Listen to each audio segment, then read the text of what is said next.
Hello friends, இன்றைக்கி என்ன பார்க்க போகிறோன்னா ப்ரான் வச்சு ஊறுகாய் பண்ண போகிறோம். அதுக்கு நம்ம தேவையான பொருள் என்னென்னா prawn, Kashmiri chilli powder, fish fry powder, சோம்பு, ஜீரகம், 2 பச்சை மிளகா, மல்லித்தூள், மிளகு, அப்புறம் சின்ன வெங்காயம், இஞ்சி பூண்டு, ஒரு 1/2 லெமன். அது எல்லாத்தையுமே சேர்த்து ஒரு மிக்ஸி ஜாரில் போட்டு பேஸ்ட் மாதிரி அரைச்சி வச்சுக்கிறணும். இந்த அரைச்சி வச்ச பேஸ்ட்டை ப்ரானில் போட்டு ஒரு 2 hours கிட்ட எல்லாத்துலேயுமே படுற மாதிரி நல்லா கலந்து ஒரு 2 hours வச்சிடணும். அப்படியே ஃப்ரிட்ஜில் கூட வச்சுக்கலாம். அப்புறம் அடுப்பில் கடாயை வச்சு எண்ணெய் ஊற்றிட்டு நம்ம மேரினேட் பண்ணி வச்ச ப்ரானை போடணும். இது வந்து ஃபுல்லாக குக் ஆகக்கூடாது, ஹாஃப் குக் ஆனால் போதும். அடுத்து நம்ம ஊறுகாய்க்கு தேவையான பொருள்லாம் பார்க்க போகிறோம். பொரிச்சு வச்ச ப்ரானை, இஞ்சி பூண்டு பேஸ்ட்டு, மிளகு, Kashmiri chilli powder, normal chilli powder, வெந்தய பொடி, அப்புறம் கருவேப்பிலை, லெமனு, வினிகர், நல்லெண்ணெய், அப்புறம் தக்காளி ஜூஸ் மட்டும் எடுத்து வச்சுருக்கேன் 2 பழத்துலேருந்து. கடாயில் நல்லெண்ணெய் ஊற்றி அந்த ப்ரான் பொரிச்ச எண்ணெயும் சேர்த்து சூடானதும் இஞ்சி பூண்டு அரைச்சி வச்சோம்ல அந்த பேஸ்ட்டை எடுத்து போட்டு கொஞ்சம் நேரம் கலக்கணும்.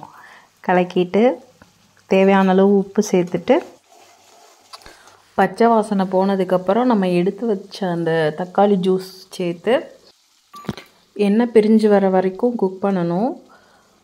எண்ணெய் பிரிஞ்சு வந்ததுக்கப்புறம் அதில் கொஞ்சம் கருவேப்பிலை போட்டு ப்ளஸ் நம்ம எடுத்து வச்ச மசாலாலாம் போடணும். இந்த Kashmiri chilli, normal chilli powder, வெந்தய பொடி எல்லாமே போட்டு அது கூட கொஞ்சம் ஒரு ஸ்பூன் பெப்பர் போட்டு நல்ல ஒரு திக்கான கன்சிஸ்டன்சி வர மாதிரி குக் பண்ணணும்.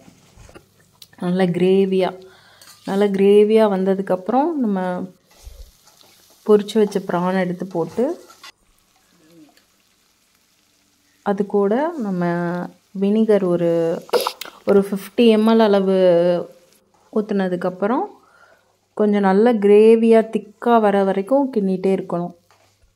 நல்ல கெட்டியாக வர வரைக்கும். கெட்டியானதுக்கப்புறம் ஒரு லெமன் புழிஞ்சு விட்டு, இது வந்து எப்படின்னா நம்ம செஞ்சு வச்சுட்டு நைட்டு வச்சிட்டோம் அப்படின்னா காலையில் ஒரு தடவை, மறுநாள் காலையில் ஒரு தடவை, ஈவினிங் ஒரு தடவை சூடு பண்ணணும். சூடு பண்ணப்போ இன்னும் கொஞ்சம் திக்காகும். இது வந்து ஒரு 3 மாதம் வரை நல்லா வச்சுக்கலாம், கெட்டு போகாமல். தோசைக்கு, சாப்பாட்டுக்கு, சப்பாத்திக்கு எல்லாத்துக்குமே இந்த கிரேவி நல்லாயிருக்கும். ட்ரை பண்ணி பாருங்கள். தேங்க்யூ.